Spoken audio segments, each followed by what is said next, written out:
Welcome, friend. I'm Jack, host of the channel, and today we're diving into another episode. Pour yourself a drink and get comfortable, because I've got a powerful story coming your way. If something hits deep, drop your thoughts in the comments. Let's get into it. Ethan Parker's life was meticulously planned. Raised by parents who emphasized financial security, he focused on saving, investing, and living within his means rather than pursuing a flashy lifestyle. Before meeting Olivia Harper, Ethan's life was predictable, centered on his career in property management. Olivia's lively personality balanced Ethan's reserved nature, and together they made a strong couple.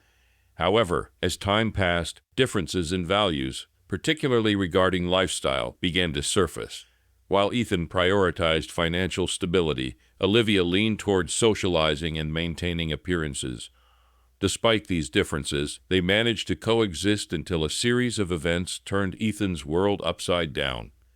Ethan held a belief that bad things came in threes. On a fateful Friday afternoon, the first misfortune struck. Working for a property management group in Missouri, Ethan had always been frugal, saving his commissions while others spent lavishly. His boss, Michael Harris, frequently criticized Ethan's modest lifestyle, urging him to keep up with his colleagues.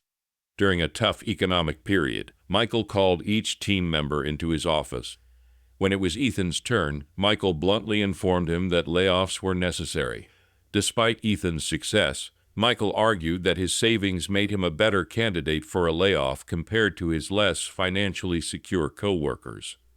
Ethan was stunned, questioning the logic of punishing him for his financial responsibility.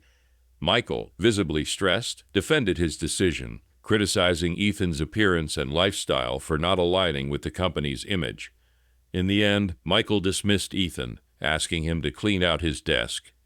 Standing as tall as his 5'9" frame allowed, Ethan reflected on the lessons his parents had taught him about the importance of saving. Now it was paying off. With 8 years of savings and investment dividends, he had nearly $3 million in reserves. Unlike his co-workers who had little saved, Ethan didn't need to work if he chose not to. But he enjoyed the hunt for properties, so he left without saying goodbye to Michael and began clearing out his cubicle, which held few personal items. As Ethan transferred his latest proposal to his personal drive and deleted it from the company system, he smiled. Michael had no idea that the shipping company that had contacted Ethan directly would now be his own opportunity. Ethan wasn't vindictive, so he didn't erase other work. As he left, his co-workers didn't acknowledge him, which didn't surprise him. He had always been the outsider. He wished them well, but doubted the company would survive the ongoing economic downturn. Loading his belongings into his old pickup, Ethan headed home to discuss the future with Olivia. He wanted to avoid touching their savings if possible. On the drive, Ethan weighed the pros and cons. Their mortgage was low thanks to buying when interest rates were near historic lows. He could cut his YMCA membership and jog instead, and a cheap set of weights would handle the rest of his workouts. He already did the yard work and had resisted Olivia's desire for a backyard pond to keep costs down. Ethan also did most of the grocery shopping and housework, letting Olivia focus on her career. He believed in sharing responsibilities, something Olivia appreciated. She had a stable job at a printing company with little risk of layoff. They hadn't started a family yet, so their insurance needs were minimal. Ethan even considered that this might be a good time for them to have a baby, now that he had more time at home. Their vehicles were paid off, needing only maintenance. His truck was old but in good shape, and Olivia's car, just paid off, had low maintenance costs. If needed, he could be added to Olivia's insurance. In fact, this downturn might be the push he needed to go freelance. As he pulled into the driveway, Ethan smiled, but his mood shifted when he saw a car blocking his garage spot. It was Jacob and Sarah Moore's newer car. Sarah must be visiting. Ethan decided to delay telling Olivia about losing his job. He grabbed his box of belongings and entered the house. It was early spring, cool and overcast, so he didn't expect to find them on the back patio. But when he didn't see them in the living room or kitchen, he grew concerned. He set the box on the table and headed upstairs. At the top of the stairs, Ethan heard soft moans. He trusted Olivia completely and never doubted her fidelity. But as he approached their bedroom, the truth hit him. Misfortune number 2 awaited him, unfolding in their own bed. Ethan stood there in shock, memories of meeting Olivia at a party years ago flooding his mind. Her blonde hair, blue eyes, and vibrant personality had captivated him. They had been in their mid-20s, and everything seemed perfect. Now, his world was unraveling. Ethan and Olivia had taken their time getting to know each other before becoming physically intimate. When they finally consummated their relationship, it felt like true love, fueled by their deep connection. They had never regretted it until today. Now, Ethan stood in shock as he saw his former friend, Jacob Moore, in bed with Olivia. They had talked about fantasies before, but Ethan never imagined they would act on them. He had always believed Olivia was enough for him, but clearly she felt differently. Ethan froze at the sight until Sarah, also in bed, noticed him and smiled casually, inviting him closer. Olivia greeted him as if nothing was wrong, saying they were glad he arrived in time to join them. Jacob, unfazed, got off the bed while Olivia, covered in hickeys and bite marks, urged Ethan to join them, explaining they had started without him but wanted him to be part of it. Confused, Ethan couldn't process what was happening. He had never shown interest in swinging or anything beyond their relationship. As they approached, Ethan backed away, overwhelmed by the shock of losing his job and finding his wife in this situation. Olivia kept talking, excited about the idea of them all being together, but Ethan could barely comprehend her words. He managed to stutter that he needed to get something and pulled away from her grasp. Sensing something was wrong, Olivia hesitated but didn't fully understand his distress. Ethan quickly left the room, never promising to return. He went downstairs, grabbed his essentials, tablet, laptop, chargers, phone, and headed to his truck. Sitting in the driver's seat, he knew starting the engine meant leaving this chapter of his life behind. After a brief pause, he turned the key and backed out of the driveway, ignoring Olivia as she ran out in her robe, trying to stop him. He drove away without looking back, realizing he needed time to figure out his next steps. Ethan drove aimlessly for a while before heading out of the city, reflecting on his relationship with Olivia. He had always believed she was the one for him, the woman he wanted to marry and start a family with. They had shared so much, and she had never seemed unhappy with their life together until now. Ethan couldn't recall any signs or behavior that might have hinted at Olivia's actions. He drove on autopilot for hours, heading west into Kansas. He only stopped when his low fuel light came on, realizing he had driven farther than he recognized. Spotting a familiar truck stop, he exited to refuel, reluctantly using his credit card despite wanting to avoid a paper trail. After refueling, he grabbed a coffee and snack, then decided to head north on a 2-lane highway, eventually crossing into Nebraska. Around 4 a.m., his fuel light came on again, so he pulled over near a small town to rest. Despite driving for 10 to 12 hours, Ethan didn't feel sleepy, just disconnected. The town of Hyannis seemed familiar from a childhood vacation, but it took time to remember why. He shut off the engine to save fuel, but soon had to restart it to warm up. Unfortunately, a loud noise under the hood and a battery issue forced him to shut it down again. Misfortune number 3. Finding an old jacket in the truck, Ethan tried to stay warm. Occasionally, he'd get out and walk around under the clear, star-filled sky, marveling at the difference from Missouri's light-polluted nights. By morning, he was shivering and decided to head to a nearby cafe. After warming up with coffee and breakfast, he asked about truck repairs. The waitress called her boyfriend, who ran a repair shop, and soon Ethan's truck was towed for repairs. The problem was that Ethan only had a little cash left. Not wanting to use his credit card and leave a trail, he visited a local bank, transferred money to a new account, and arranged for his truck's repairs. While there, he turned on his phone, which he usually kept off after work to avoid Michael's calls. He found multiple messages from Olivia, Jacob, and his mother. Assuming Olivia had contacted his parents with some story, Ethan sent his mom a quick message explaining he needed time to think and was okay but far from home.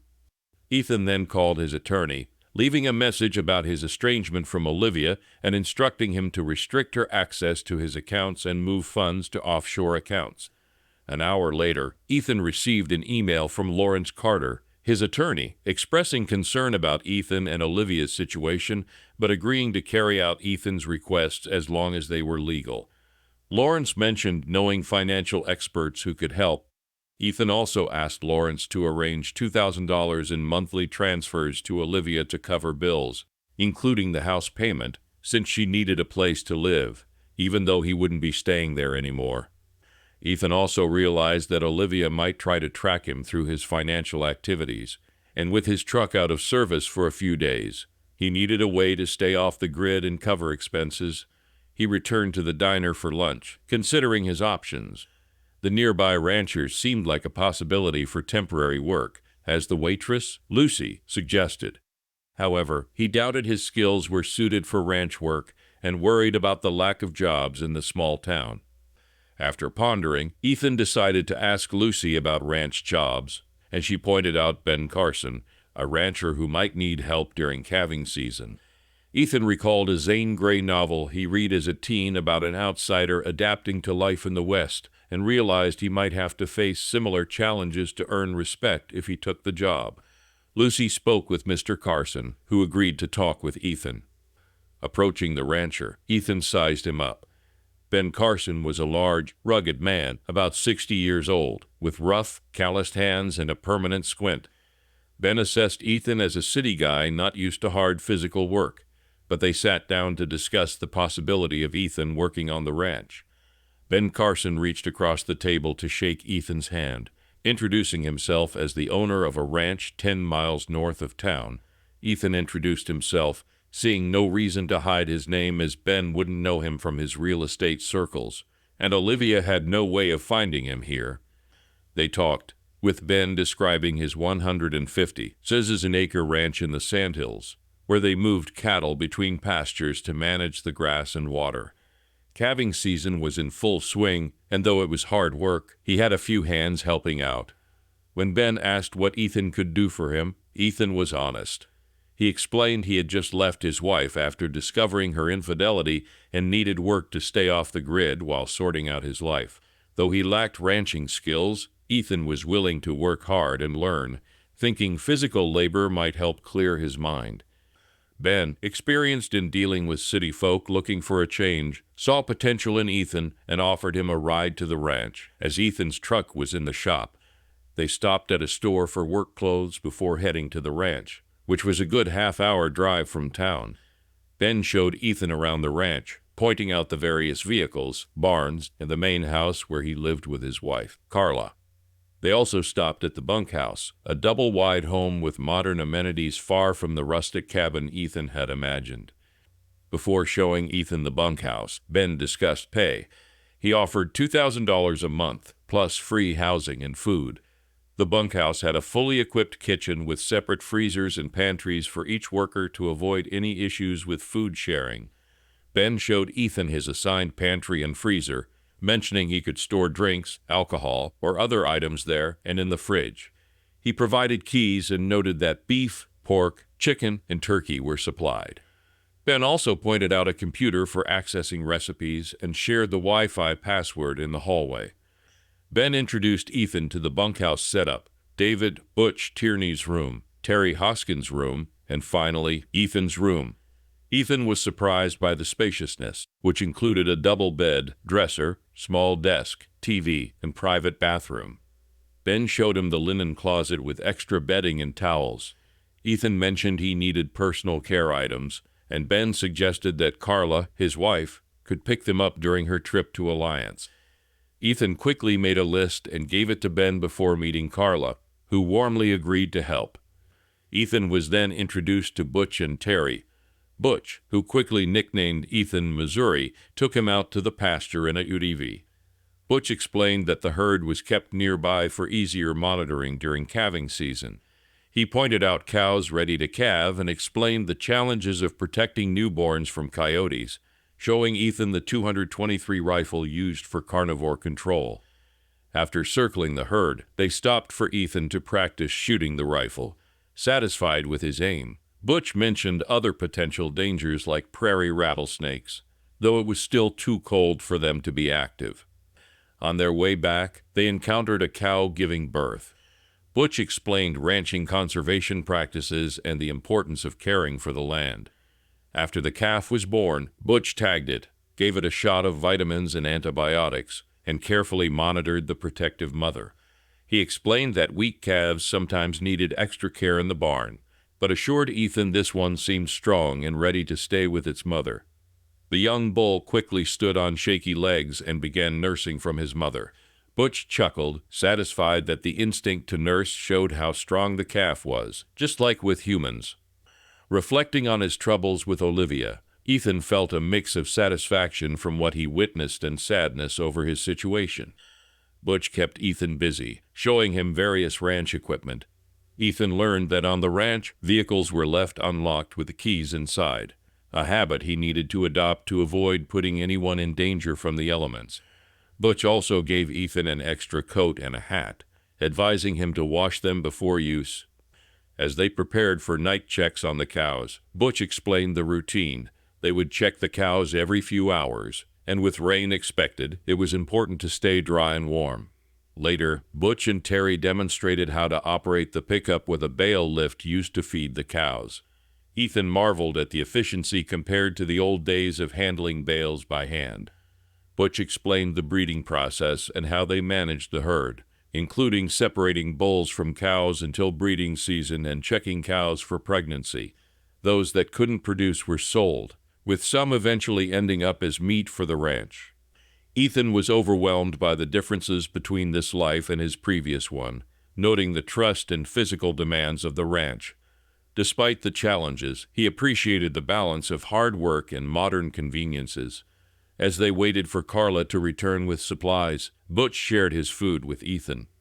Grateful, Ethan decided to cook dinner, sloppy joes and macaroni and cheese, reflecting on his past life with Olivia and wondering how often she had deceived him.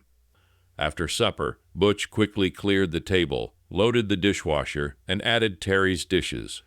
Ethan put his clothes in the dryer, and they all called it a night. Ethan went to his room, made the bed, and worked on his real estate proposal. However, he struggled with poor phone reception on the ranch, eventually stepping outside to make a few necessary calls. One of his contacts wasn't thrilled about the late call, but understood after Ethan explained his situation. After finalizing the details, Ethan returned indoors to warm up and saw multiple missed messages from Olivia, which he deleted without reading. He assumed she was just worried about finding him, but he wasn't ready to deal with her yet. He knew the funds he arranged would cover the house payments and utilities, but Olivia could manage her own groceries. Before bed, Ethan set an alarm for 1:30 a.m. to join Butch at 2 a.m. for cow checks, planning to help pull a few calves as part of his training. That night, Ethan got to help pull his first calf. It was a difficult process, with shadows making visibility tricky, but they managed to deliver the calf successfully. The newborn stood and nursed quickly while the cow ate the placenta. Ethan tagged and inoculated the calf under Butch's guidance. Later, Terry took over, and Ethan caught a few hours of sleep before joining Terry again at 5 a.m. Unfortunately, they had to deal with a stillborn calf, which they removed to avoid attracting coyotes. After a quick breakfast, they resumed their routine of feeding and checking the cows. This became Ethan's daily life throughout the month as calving season continued. As the weather warmed and the grass greened, he started learning how to ride horses and repair fences.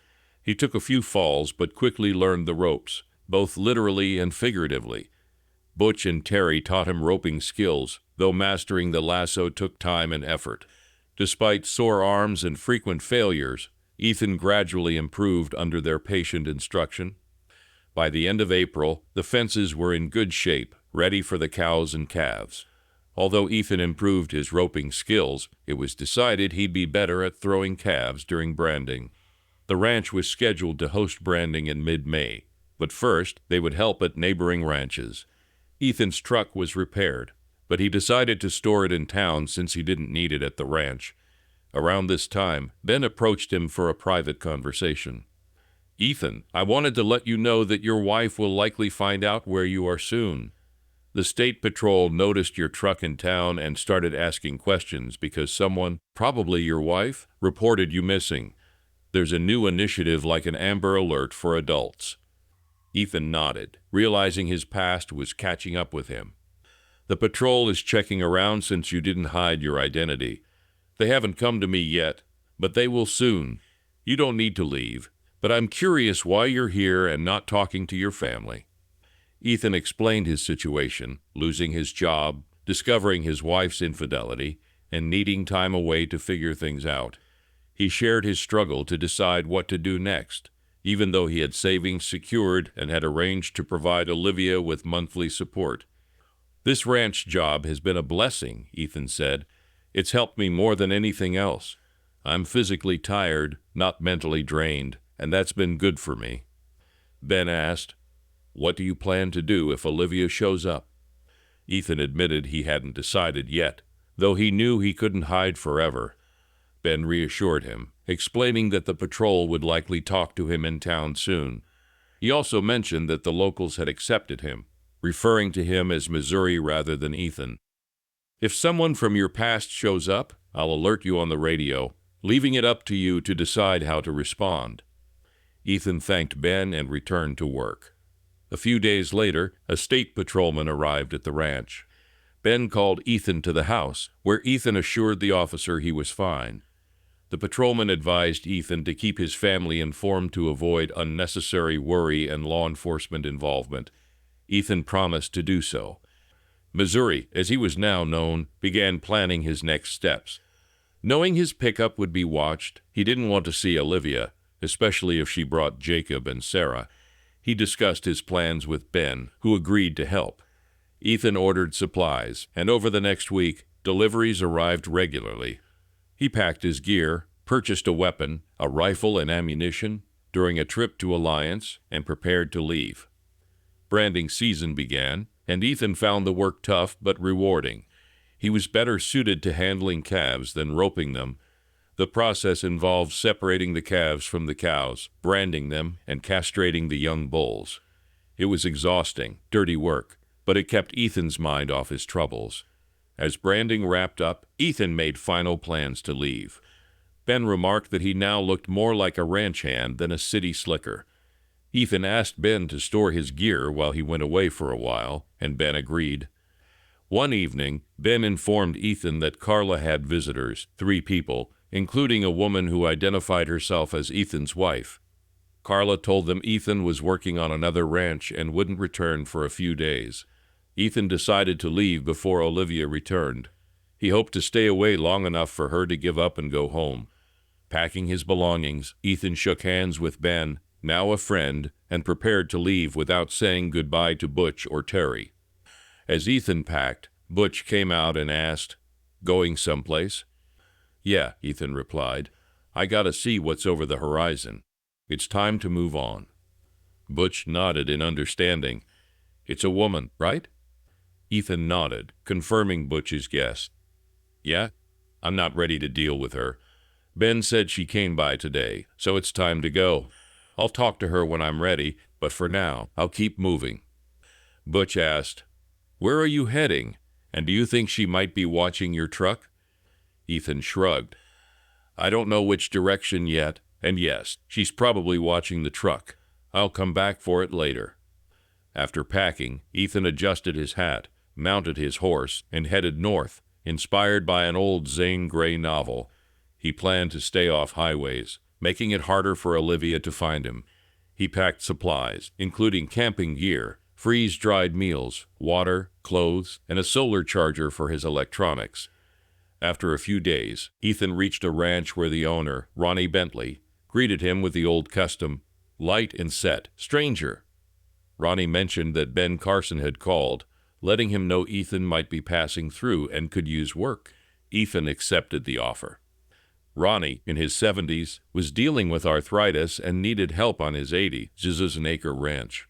Ethan settled in, taking care of the horses and enjoying a meal and a shower, courtesy of Ronnie's wife, Millie. The next morning, Ronnie showed Ethan around the ranch, and Ethan spent the week fixing fences and moving bales. One afternoon, Ronnie informed Ethan that some people had come by looking for Ethan Parker. Ronnie claimed not to know him, but warned Ethan that they seemed suspicious. Ethan thanked Ronnie and decided to leave the next morning. When asked about the visitors' return, Ronnie said they were checking nearby ranches and might circle back. Ethan sighed, acknowledging that Olivia was probably still searching, but wished she would move on with her life. Ethan headed to the barn where his horses and belongings were kept. He had been sleeping in the guest room and only brought essentials into the house daily. At the Doubleby Ranch, he maintained a beard and mustache, only shaving his neck. He used their internet to check on his pickup and sent emails to Ben Carson and his parents, assuring them he was fine without revealing his location. The next morning, after a hearty breakfast, Ethan packed up and ordered supplies to be delivered to Gordon, Nebraska, where he planned to stop in about a week. After leaving the Doubleby, rain slowed his progress, and he found shelter in an old barn.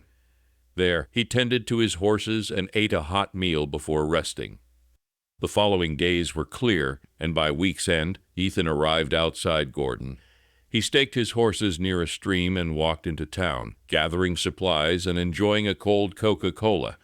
After picking up his ordered supplies, he visited the library to catch up on news and send emails. His attorney informed him that Olivia was frequently asking about him, but had not mentioned divorce. His parents were supportive, but urged him to return home. After leaving the library, Ethan treated himself to a meal at a local cafe. While eating, he overheard a conversation from the booth behind him. He recognized Olivia's voice as she expressed determination to find him, convinced he was nearby. The other person, likely Sarah, voiced frustration, believing Ethan didn't want to be found and suspecting locals were helping him evade them. Olivia, sounding desperate, admitted she should have discussed polyamory with Ethan sooner and hoped to explain that her love for him hadn't diminished despite wanting to include others in their relationship.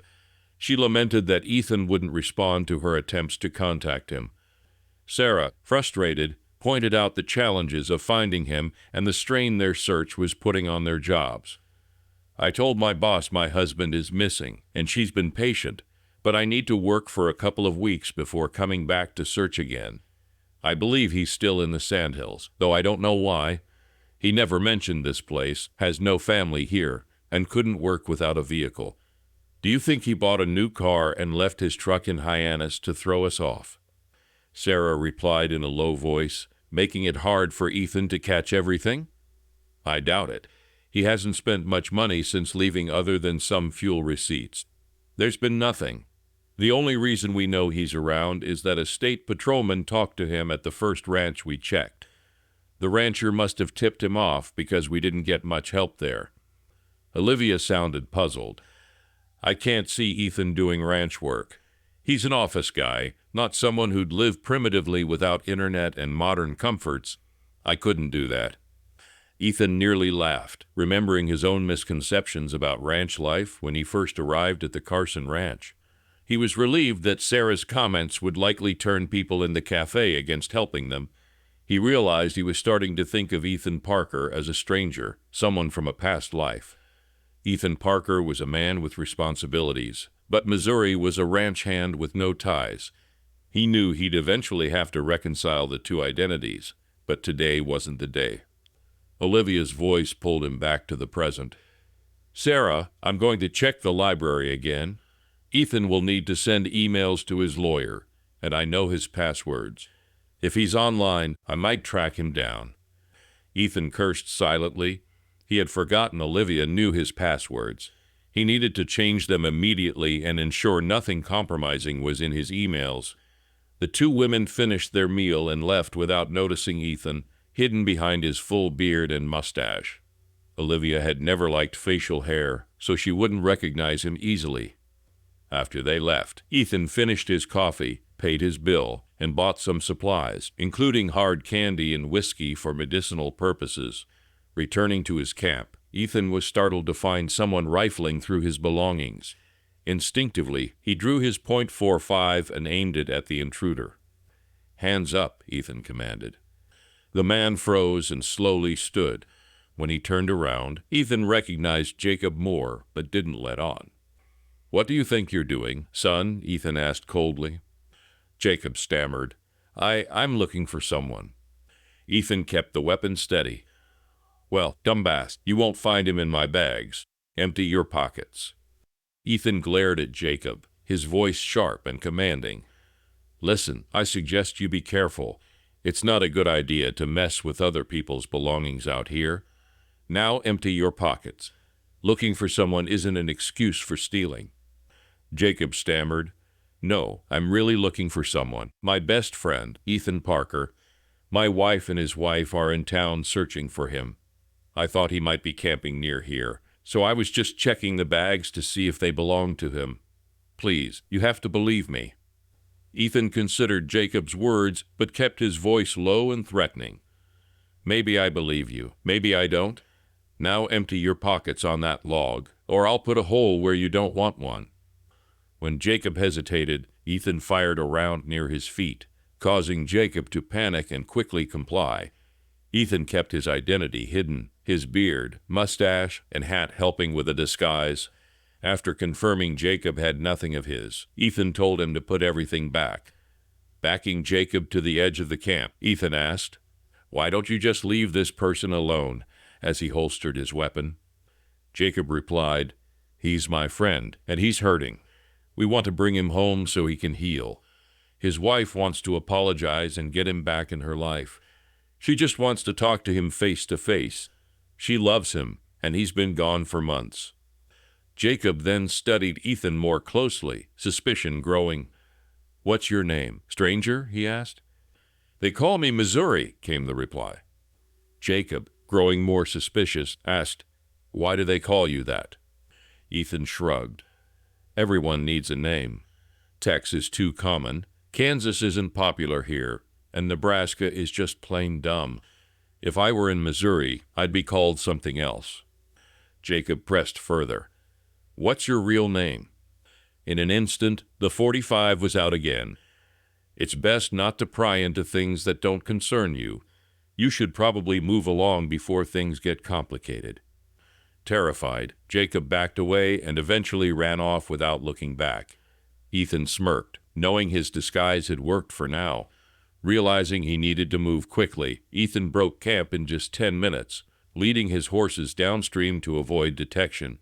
He circled around Gordon, negotiating fences and avoiding attention. By nightfall, he found shelter at a farmstead where the owner, a single woman living with her widowed mother, invited him in for supper. After allowing him to stable his horses and bed down in the barn, Martha laughed when Ethan questioned her hospitality. "Mr. Missouri, everyone around here is looking out for you. Those 3 idiots came to town again, but no one gave them any information. We know who you are, but we also know you're a hard worker, respectful, and a friend to those in need. So, you're one of us. They'll keep looking, but eventually they'll go home. They come every other weekend asking questions, but we all agree you have your reasons for being here and not talking to her. Someday, maybe you'll share your story, but honestly, the gossip is probably better." Ethan smiled, then shared his story with her, starting with his belief that bad things happen in threes. After hearing it all, Martha smiled back. "You know, sometimes bad things turn out to be blessings. Losing your job, that boss of yours was terrible, pushing you to live beyond your means. Now you have the freedom to do things your way and plenty of clients who support that. Finding out about your wife's infidelity, it was a blessing in disguise. Better to know now than continue living in the dark. And your truck breaking down, it led you here, where you found a new way of life. I think God was guiding you to heal." Martha continued, "You've changed. Your wife didn't recognize you, and that guy at your camp might have doubted it was really you. You look older with a beard, longer hair, and no sunglasses. Your voice is rusty from not talking much. Jacob wouldn't have recognized it?" Ethan chuckled. "He was too focused on my weapon." Martha laughed. "That story is going to give everyone a good laugh. I shouldn't share what you told me, but I might have to when I'm in town tomorrow." Ethan finally found something to smile about. Martha, a funny and warm-hearted woman, was a stark contrast to her more brusque mother. He stayed with them for a few days before heading back to town. In town, he camped on the outskirts and walked in to do his business. He first stopped at the library, using their Wi-Fi to set up a new email account and contacting his attorney, Lawrence. He confirmed with Lawrence that all his money had been safely moved out of the country, making it hard for Olivia to access. Lawrence warned that the courts could still demand an accounting of his assets and might order him to give up 50% in a divorce. Ethan asked, "What if I never file for divorce?" Lawrence replied, "Olivia could file for divorce, citing abandonment, and the court would still divide the assets." Ethan then asked, "But what if she can't find me to serve the papers?" Lawrence replied, "Even if she can't find you, the court can still rule against you. I can represent you in your absence, but judges usually don't like that and might penalize you for not showing up." He paused, then added, "The courts tend to favor the woman in these cases. In the past, men often walked away with most of the assets, leaving their wives and children struggling. Now it's the opposite. They assume the man earns more, which was true for you until you lost your job. Her lawyer will argue that you didn't give her enough under community property laws, and the court will likely side with her, punishing you for leaving. They rarely consider what the man is going through, especially in big cities where the system leans against men." Ethan sighed. "Can we file here, where I've established residency, and have a local court handle it?" Lawrence shook his head.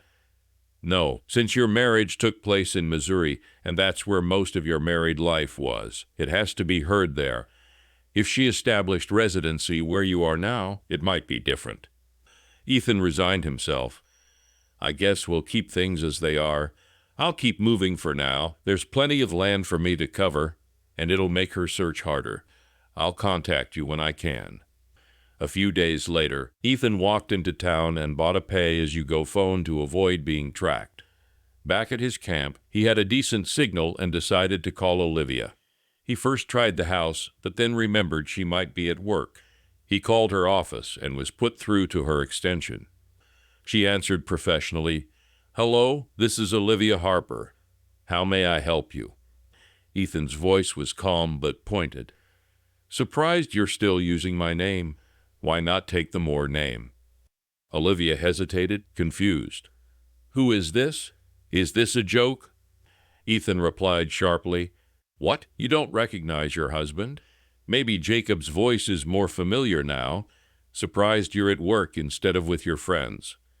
Ignoring his jabs, Olivia asked, "Is this really you?" "Ethan, this isn't a prank, right?"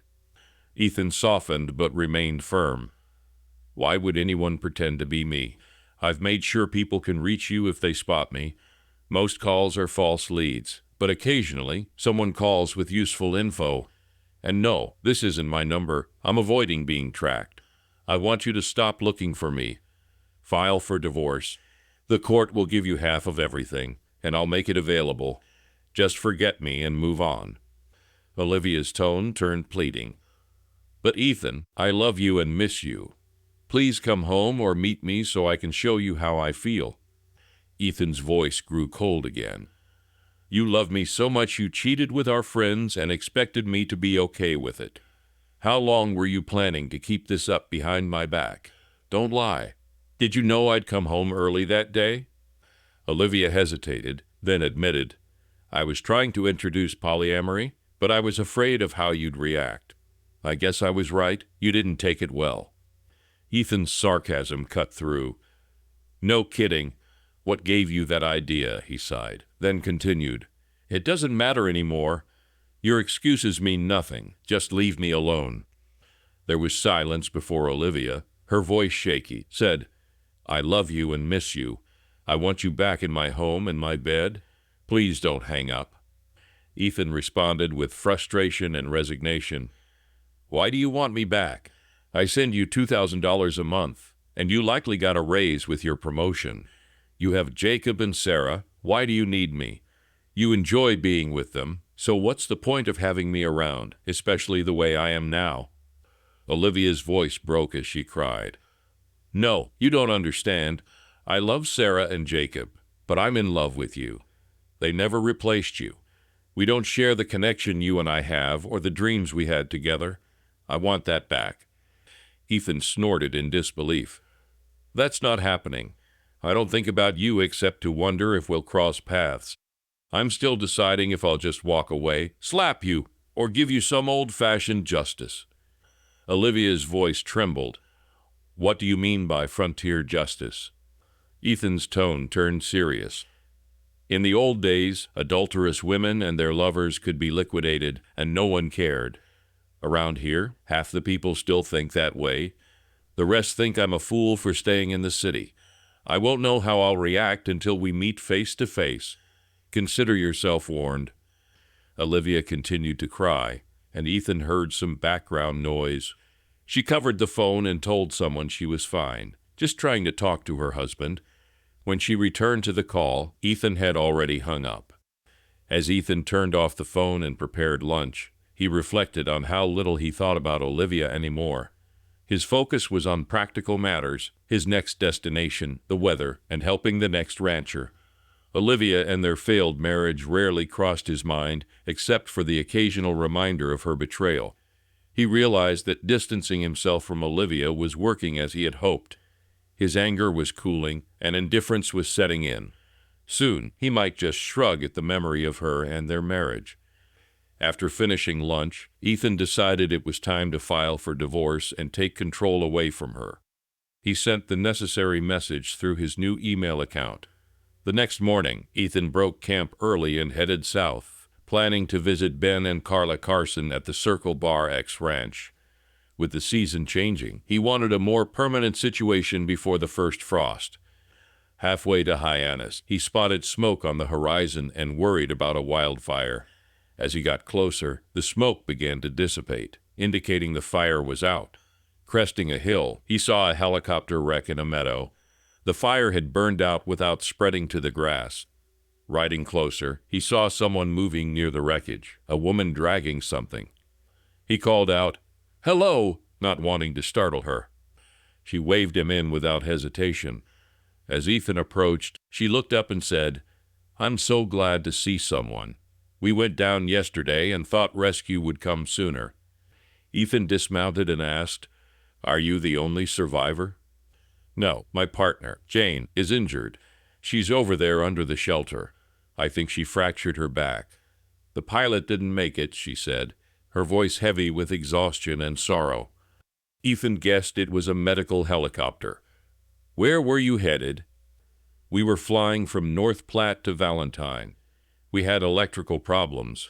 The pilot tried to land, but the engine stalled. We were too low to land safely. After the crash, I got Jane out, but I couldn't reach Sam before the fire started. He was unconscious, so I hope he didn't suffer," she explained. Ethan took in the situation. "Why are you so far west if you were heading to Valentine?" He pointed northeast. "It's that way, and you're off course." She looked frustrated. "That explains why we haven't been found. They must be searching east of here. After a power surge, Sam didn't trust the GPS. The radio also went out, and we didn't have time to use the satellite phone before the crash." Ethan asked, "Can you use the satellite phone now?" "It burned in the fire. I managed to save the survival gear, but couldn't get the phone out in time," she said, regretful. Ethan nodded. "I understand. There's no cell service here either. I see a ranch house about 10 miles south. If the fences aren't too bad, I can get there in a couple of hours and call for help. I've marked your location on my GPS, so they won't have trouble finding you. I'll leave my pack horse here. There's food, a stove, and a tent if you need them." The paramedic nodded, thankful. "We'll stay near the helicopter in case the emergency locator starts working." Ethan quickly unloaded his pack horse, staked it out, and mounted his other horse. Before leaving, he said, "When rescue comes, just tell them to leave my horse and packs. I'll be back to get them." She nodded. "Good luck. Thank you for getting help." Ethan spurred his horse into a fast pace, knowing he needed to move quickly. He only stopped to lower a few fences, making sure they could cross safely, but he didn't waste time repairing them. True to his estimate, Ethan reached the ranch after a couple of hours. Fortunately, the rancher was home, so Ethan didn't need to search for the phone. After explaining the situation, the rancher called the authorities. The local fire department and ambulance were about 30 minutes away, so the rancher and his crew quickly loaded their pickups and UTVs with blankets, food, water, and bandages, then headed out with Ethan's GPS coordinates. Ethan stayed behind to care for his horse. He saw a couple of helicopters overhead, likely heading to the crash site. He assumed the sheriff's department had notified them of the location. The paramedic and Jane would soon be on their way to the hospital. After resting his horse, Ethan headed back to retrieve his pack horse and supplies, fixing the fences as he went. When he returned to the crash site, the fire department and ambulance were there. The sheriff and deputies were securing the area, waiting for the National Transportation Safety Board. Ethan noticed the pilot's body hadn't been moved yet, but he knew it wasn't his concern anymore. He focused on packing his horse to continue his journey. As he prepared to leave, a man with a badge stopped him. "In all the commotion, we never got your name. The investigators will probably want to know who you are. You're the guy they call Missouri, right?" Ethan nodded. "Yeah, that's me. If possible, I'd prefer to just be Missouri in the reports. I'm not ready to face my wife yet, so I need to keep moving.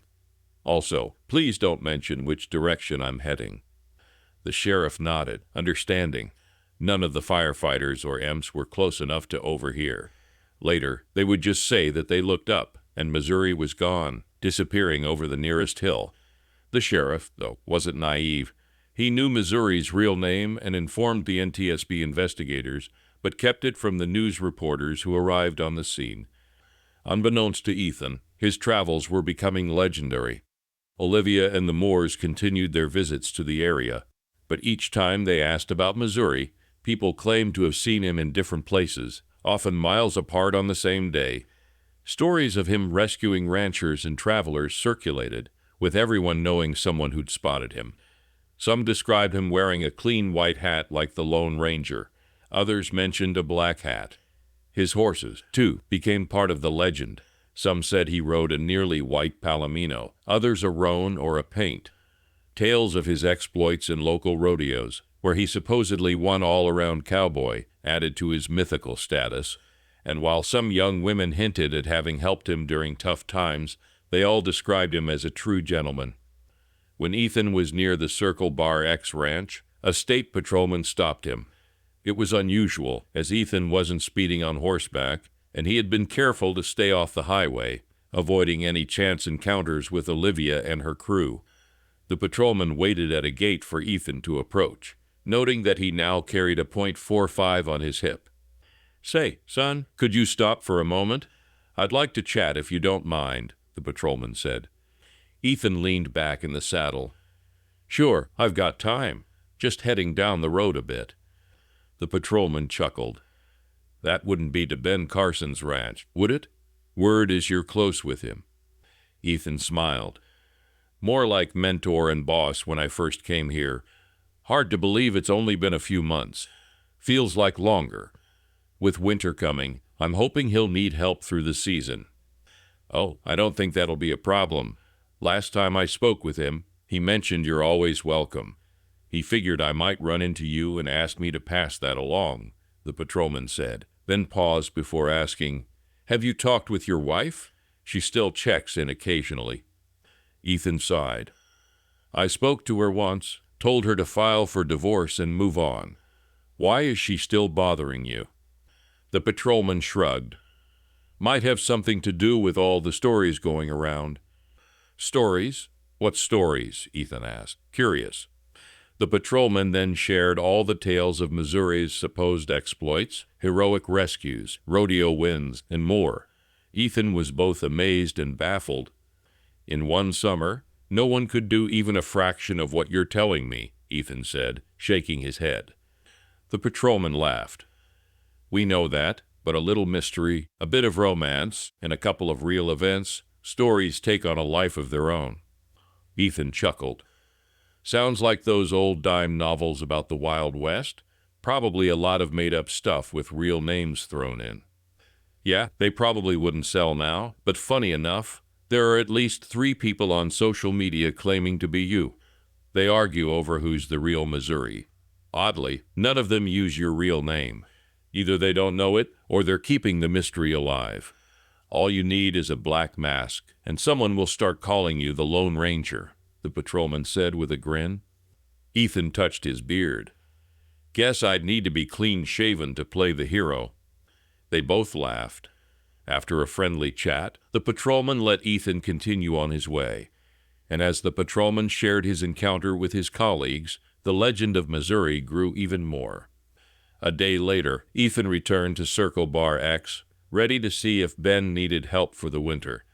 If so, he figured he'd settle in for the colder months. His roping skills had improved during his travels, and while he wasn't a top hand yet, he felt confident enough to offer his services. If Ben didn't need him, he could always check in with others like Ronnie Bentley at the Double B. Ethan's arrival at the ranch was low-key. He didn't come in like a hero in an old western, and he figured someone had already spotted him before he reached the yard.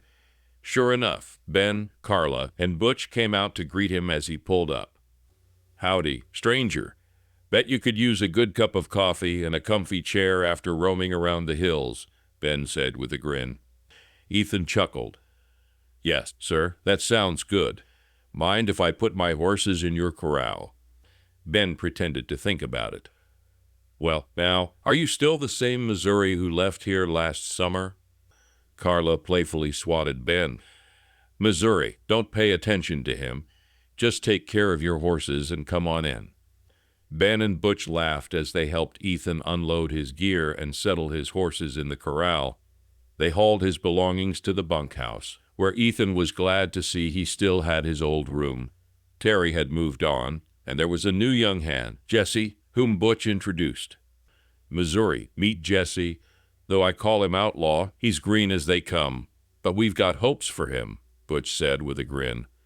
Jesse, odd to meet the legendary Missouri, could barely manage a handshake. Later, Butch confided that Jesse claimed to be 18, but Ben suspected he was a 16-year-old runaway. They were checking with the sheriff's department, but planned to keep things quiet until they knew more. Carla made sure Jesse had dinner at the ranch house each night. That evening, Carla invited Ethan and Butch over for dinner to celebrate Ethan's return. Over the meal, Ethan shared highlights of his travels, including overhearing his wife and her lover in the Gordon Cafe. Ben and Butch found his account of running into Jacob Moore particularly amusing, while Jesse listened wide-eyed. After dinner, the group entertained themselves by spinning exaggerated tales about Missouri's exploits. Ben took the lead with a wildly embellished story about the medical helicopter rescue. According to the latest internet story, Ben began with a grin, "You rode in at a fast gallop, jumped off your horse, and swept up the swooning paramedic, Casey, just as a tornado bore down on them. Then you built a sod cabin to protect them, rode into the storm to save the day, hacked a cell tower to call for help, and led the rescuers back to the site where you pulled the pilot from the wreckage and lifted up a prayer for him." Ethan was stunned. He quickly corrected the story. "Hell, I didn't even know the paramedic's name. The pilot was still in the wreckage when I got back for my pack horse because the NTSB had told the sheriff to leave him there." The stories continued, with sightings of Missouri and his various horses spanning the Sandhills, from O'Neill to Alliance and even as far north as southern South Dakota and south to McCook, Nebraska. They all laughed at the improbability of a man covering so much ground on horseback in just a few months. Carla, examining Ethan's face and scalp for injuries, joked that every town he passed through reported him defending women and girls from attackers, with Ethan easily taking down the biggest and toughest of them. The tales of his fights were just more fuel for his growing legend. It was a pleasant evening with old friends and a new one. Even Outlaw, the young hand, relaxed and began joking with Ethan just like the others. Eventually, Ben asked Ethan about his plans. "Well, I'm hoping you could use some help this winter. I'm done wandering for now. If Olivia shows up again, I'll talk to her and make it clear that we're done. She can have the house and half my money if she doesn't fight the divorce." If she wants to fight, I'll use my story to ruin her and her lovers. It's her choice." Ben and Carla nodded. Ben spoke first. "Of course, you have a place here at the Circle Bar X. We're mostly caught up, but we still need to haul the hay bales back to the ranch for winter feed. With you here, we'll get that done quickly, and then just keep an eye on the cows until it's time to bring them in." Carla added, "Word's gotten out that this is where you started your journey, so we've had a few visitors checking to see if you've returned. You've got quite a following around here." Ethan nodded. "If it's okay, I'd prefer to be out riding fence when visitors show up. I wouldn't know what to tell any of them except not to believe everything they hear." Ben paused, then asked, "So, will you meet with them if they show up? I don't know when that Jane woman will be released from the hospital. Her injuries were pretty serious, according to the news." Ethan agreed. "Yeah, I'll meet with them. That paramedic, Casey, had things under control when I got there. She used my tent to make Jane more comfortable and fed them until help arrived. By the time I got back, they'd already been airlifted out, probably to a hospital in North Platte or Kearney. I'm not sure where they went. The fire guys and EMS on site didn't know either." That supper set the tone for Ethan's return. He learned that Ben had retrieved his pickup from Hyannis, and it was now stored in one of the sheds. Ethan set it up to pull a used horse trailer he bought locally, so if he needed to travel again, he could take his horses with him. He also went to Alliance to replace his worn-out clothes, and no one recognized him with his new hat and trimmed-down beard. True to his word, Ben sent Ethan out on horseback whenever visitors showed up at the ranch. They would often laugh at the ongoing reports of Missouri sightings, even though he'd hardly left the ranch in weeks. As fall progressed, the days grew shorter, and there was a chill in the air each night. They finished moving the hay bales to the winter pastures, and Ethan continued to ride fence, practicing his roping skills and always carrying his .45 in case of coyotes or badgers. In early November, the inevitable happened. Olivia arrived at the Circle Bar X ranch with the Moores. It was the first time she'd come to the ranch, although she'd visited the area many times during her search. She was invited inside while Ethan was sent for, but the Moores were told in no uncertain terms that they weren't welcome and should stay in the car. They bristled at first, but Butch had a quiet word with them, and they quickly backed down. Butch later told Ben he'd mentioned the abundance of empty space for lonely graves, which seemed to deflate their arrogance. He did bring them some water while Olivia met with her estranged husband. Inside, Carla introduced herself and Ben to Olivia and offered her a seat at the dining room table with a glass of water. They made no attempt at small talk, viewing Olivia as the enemy of their friend and employee. After a long 30-minute wait, Olivia heard footsteps approaching from the kitchen. The man who entered the room seemed like a stranger, taller than her husband, with longer hair, a black Western hat pulled low, and a mustache and goatee. He barely acknowledged her as he sat down across from her, crossed his legs, and leaned back. "Well, Olivia, you finally found me. I'm ready to end this once and for all so you can move on with your life," he said calmly. Olivia didn't respond right away, struggling to reconcile this cowboy with the husband she once knew. Finally, she extended her hand to Missouri. "Is it really you, Ethan?" she asked. He nodded. She glanced around, noticing Carla peeking from around the corner. "Is this some kind of sick joke? I've been searching for my husband for months, and you bring in some ranch hand to pose as Ethan Parker? Do you think I'm a fool? Where is my husband?" Carla shook her head and pointed at Missouri. "This is the man who came to our ranch, broken and heartbroken. He told us his name, but never used it again after that day. This is Missouri, formerly known as Ethan Parker. He's grown and matured since you knew him. He's a better man than you deserve.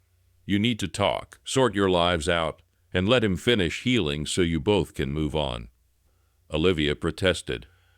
"But this is a stranger. How could you do this to me? You say Ethan is here, but you bring in this guy?" She broke down in tears. "I need my husband. I need Ethan. Please bring him to me, I beg you. I've been searching for so long." She buried her head in her hands. Olivia, listen, Ethan hesitated, then continued. I am Ethan Parker, even if I don't look like the man you knew. You started a new relationship with Sarah and Jacob Moore and expected me to accept it, maybe even join in. I was so shocked and hurt that I had to leave. I drove here, got a job, and learned new things.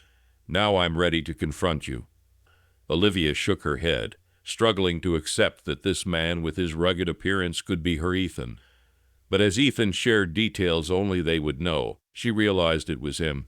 He removed his hat and laid it on the table. Slowly, she accepted that this man was her husband, though he now seemed like a figure from the Old West, complete with a semi-automatic pistol on his hip. Ethan noticed her unease and carefully placed the weapon on the table. I carry it for protection while riding. It feels so natural now that I forget to take it off. Olivia asked, But why did you leave me? I love you. I left because it was clear I wasn't enough for you.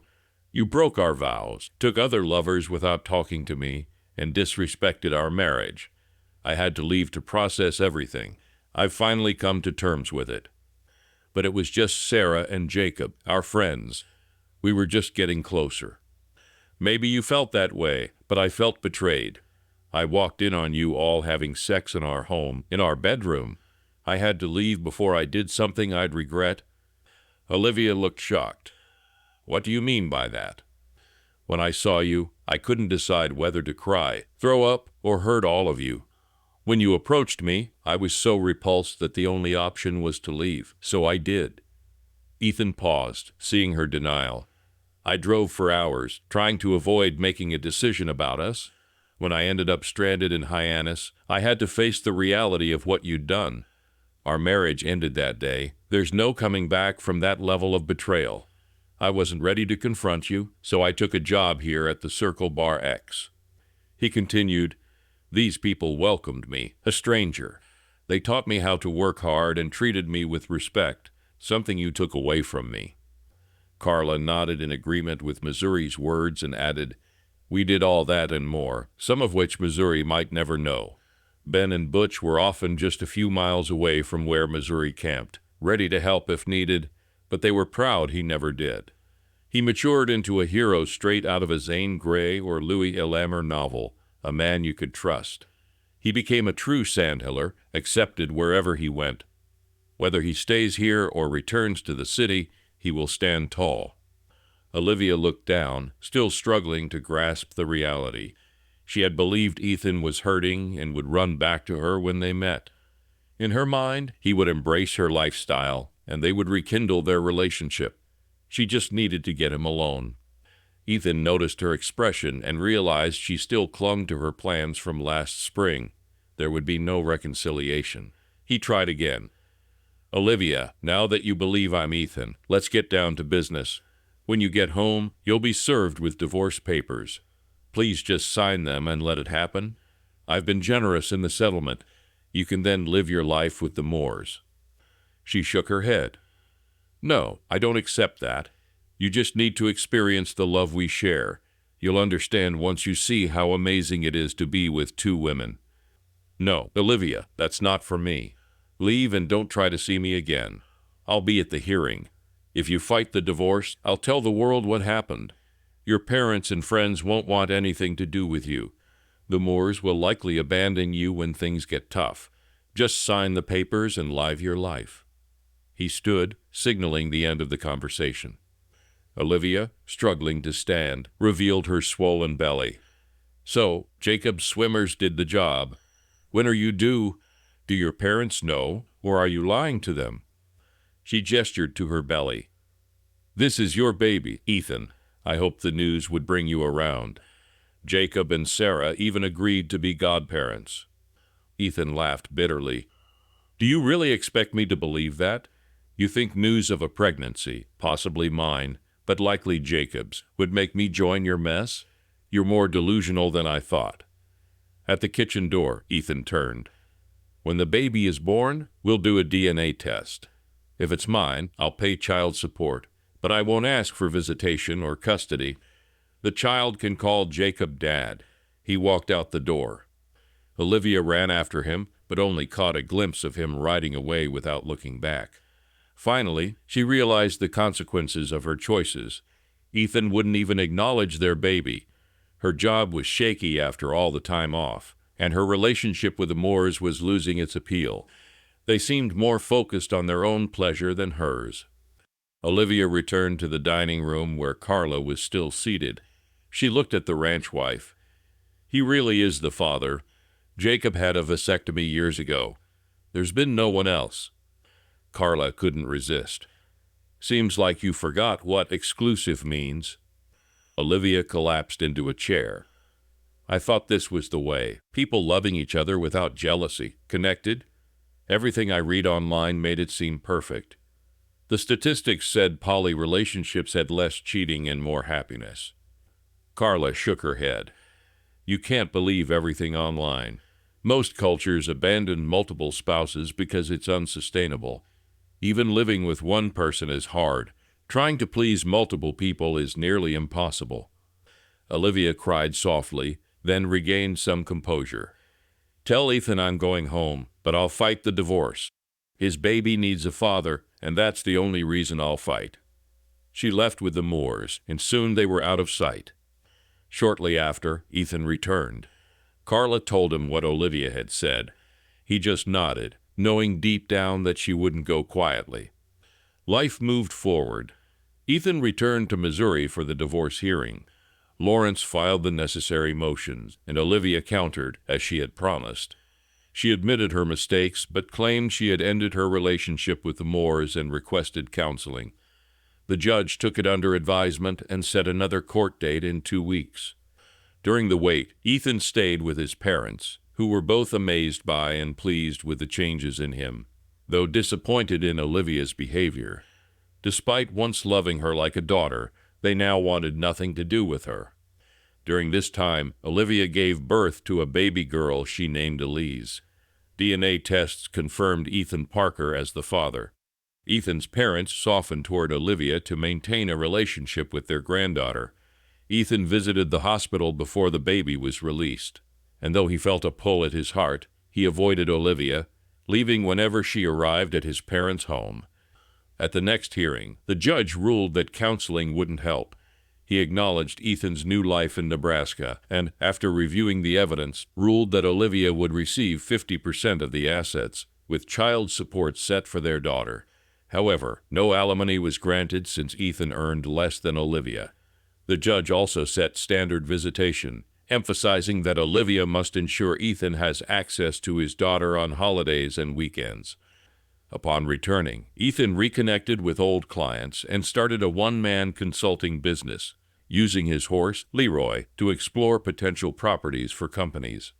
Between trips, he worked as a ranch hand and maintained his connection with his daughter through video calls, thanks to a cell phone booster installed at the ranch. Meanwhile, rumors about Missouri continued to circulate, drawing attention. Eventually, a cable network interested in adapting Ethan's story into a movie visited the Circle Bar X Ranch. They agreed to fictionalize the story to protect his identity, and The Man from Missouri became the working title. Butch, with a degree in communications, was appointed liaison, and a public relations team was assembled. Soon, a corporation was formed, and Missouri became CEO, with the ranch staff as shareholders. Olivia then reached out to Ethan, expressing a desire to relocate and be closer to him and their daughter. She also asked about employment opportunities near the ranch. Ethan, surprised but not displeased, saw potential in her request and offered her a role in helping with the movie deal. He promised to get back to her with more details. Ethan found a small mobile home for Olivia, and soon she and baby Elise, nicknamed Miss Missouri in honor of her father, were settled in. A movie writer also arrived, expanding the project to include these developments. What started as one film, The Man from Missouri, grew into a series.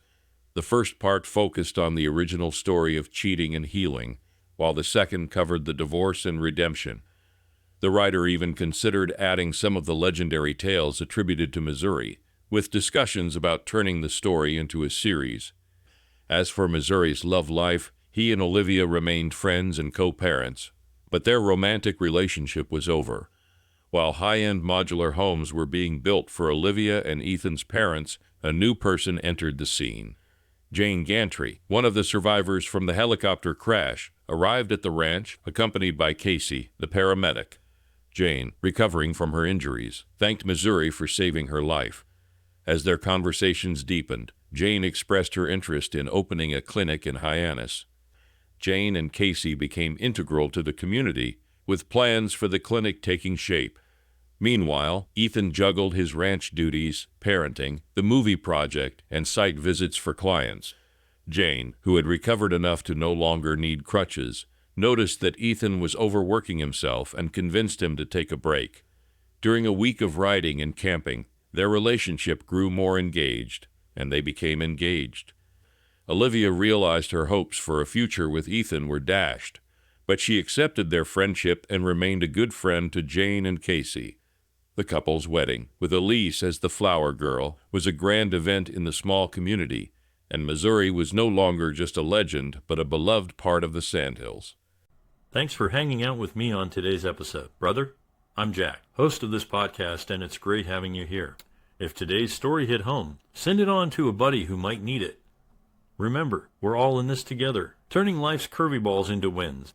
If you have an opinion or story to share, then drop a line in the comments section. Don't forget to subscribe and hit the bell so you don't miss out. Until next time, keep your chin up and keep pushing forward. Stay strong, folks.